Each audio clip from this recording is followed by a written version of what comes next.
તો દોસ્તો કેમ છો? આશા રાખું છું મસ્ત હશો. તો આજના વિડીયોમાં આપણે દમ એટલે કે અસ્થમાની બીમારીની વાત કરવાના છીએ.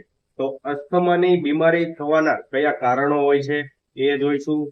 અસ્થમાની બીમારી થવાથી આપણા શરીરમાં કયા લક્ષણો જોવા મળે છે એ પણ જોઈશું. અને અસ્થમાની બીમારી થવાથી આપણે કઈ દવા લેવી જોઈએ જેથી કરીને આપણી અસ્થમાની બીમારી છે એનાથી આપણે સંપૂર્ણ છુટકારો મેળવી શકીએ.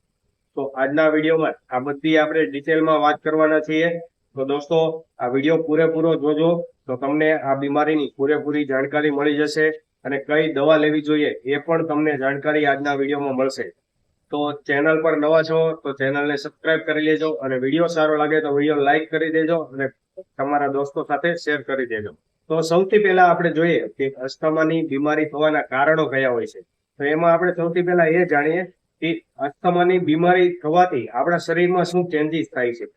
તો એમાં સૌથી પહેલા તો આપણી જે શ્વાસ નળી હોય છે એ સાંકડી થવા લાગે છે.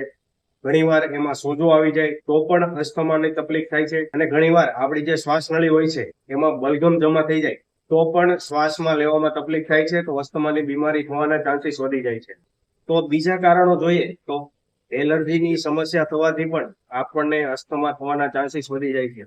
કેમ કે જ્યારે આપણને કોઈ બી એલર્જી થાય છે તો એલર્જીમાં આપણી જે શ્વાસ નળી છે એ સંકોચાવા લાગે છે અને આપણને જે શ્વાસ આપણા શરીરમાં જવો જોઈએ તે બરાબર જતો નથી તો શ્વાસ લેવામાં તકલીફ થાય છે. તો એના લીધે પણ અસ્થમા થવાના ચાન્સીસ વધી જાય છે. પછી બીજું એક છે કે ઘણીવાર જીનેટિક બી હોઈ શકે. તમારા ફેમિલીમાં કોઈને અસ્થમાની સમસ્યા હોય તો તમને પણ અસ્થમા થવાના ચાન્સીસ વધી જાય છે. પણ આ કન્ડિશન એક રેર કન્ડિશન છે. અને બીજું આપણે જોઈએ તો શહેરીકરણ વધવાના કારણે અસ્થમાની બીમારી હવે વધવા લાગી છે. કેમ કે શહેરોમાં ધુમાડા અને પ્રદૂષણના કારણે શ્વાસ લેવામાં તકલીફ થવાથી અસ્થમાની બીમારીઓ વધવા લાગી છે. ભારત જેવા દેશમાં અસ્થમાની બીમારી ઓછી જોવા મળે છે.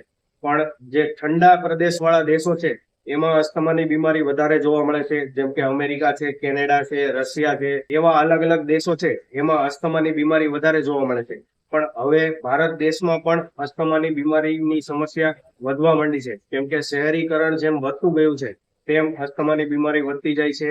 અને બીજું એક કારણ માનસિક બી હોઈ શકે છે. જેમાં આપણને સ્ટ્રેસ વધી જાય યા કંઈ પણ આપણને ડર જેવું મહેસૂસ થાય તો પણ આપણા શરીરમાં અસ્થમાની સમસ્યા થવાના ચાન્સીસ વધી જાય છે. તો હવે આપણે જોઈએ અસ્થમાની બીમારી કઈ ઉંમરમાં જોવા મળે છે. તો આ બીમારી બધી એજમાં જોવા મળે છે. એટલે કે બાળકોથી લઈને મોટી ઉંમરના વ્યક્તિઓમાં બી આ અસ્થમાની બીમારી જોવા મળે છે.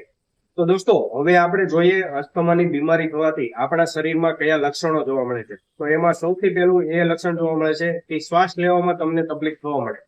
આપણે થોડું ચાલીએ કે દાદર ચડીએ કે થોડું રનિંગ કરીએ તો પણ આપણા શ્વાસ લેવામાં તકલીફ થવા મળે છે. તો આ લક્ષણ તમારા શરીરમાં જોવા મળે તો અસ્થમાની બીમારી હોઈ શકે છે. પછી બીજું લક્ષણ એ છે કે લાંબા સમયથી ખાંસી હોય અને રાત્રે ખાંસી વધી જતી હોય અને તમારા ફેફસામાં બલગમ જમા થઈ ગયો હોય, કફ તમારા શરીરમાંથી બહાર આવતો હોય તો પણ તમને અસ્થમાની બીમારી હોઈ શકે છે. અને તમને શ્વાસ લેવામાં તકલીફ થતી હોય, છાતીમાં દુખાવો થતો હોય તો આવી બધા લક્ષણો જોવા મળે તો તમને અસ્થમાની બીમારી હોઈ શકે છે. અને શ્વાસ લેવાની સમસ્યા ત્યારે પણ વધી જાય છે જ્યારે કોઈ માનસિક સમસ્યા આપણા શરીરમાં આવે છે. એટલે કે કોઈ ચિંતાપણું વધી જાય કે આપણા ઉપર સ્ટ્રેસ વધી જાય તો પણ શ્વાસ લેવામાં તકલીફ પડે છે. તો દોસ્તો હવે આપણે જોઈએ કે અસ્થમાની બીમારીના ઉપાય કયા હોય છે. તો અસ્થમાની બીમારીના ઉપાયમાં આપણે જોઈએ તો સૌથી વધારે લોકો જો અસ્થમાની બીમારી હોય તો પંપ લેતા હોય છે. પછી એન્ટી ઇન્ફ્લામેટરી મેડિસિન લેતા હોય છે, એન્ટી એલર્જીક મેડિસિન લેતા હોય છે, એન્ટીબાયોટિક મેડિસિન લેતા હોય છે. આવી બધી દવાઓ અસ્થમાના દર્દીઓ લેતા હોય છે. પણ દોસ્તો અસ્થમાની બીમારીને જડમૂળમાંથી ખતમ કરવા માટે તમારે હોમિયોપેથિક મેડિસિન લેવી જોઈએ. હોમિયોપેથિક મેડિસિન અસ્થમાની બીમારીને જડમૂળમાંથી ખતમ કરે છે અને તમે જે ડેઈલી પંપ લઈ રહ્યા છો એ પંપ પણ તમારો છૂટી જાય છે. તો દોસ્તો આશા રાખું છું આજના વિડીયોમાં તમને આ બીમારીની સંપૂર્ણ જાણકારી મળી ગઈ છે. અને વિડીયો સારો લાગ્યો હોય તો વિડીયોને લાઈક કરી દેજો, તમારા દોસ્તો સાથે શેર કરી દેજો. ચેનલ પર નવા હોય તો ચેનલને સબસ્ક્રાઇબ કરી લેજો અને બેલ આઇકન દબાવવાનું ના ભૂલતા. તો મળીશું નેક્સ્ટ વિડીયોમાં. ત્યાં સુધી જય હિન્દ, જય ભારત, વંદે માતરમ.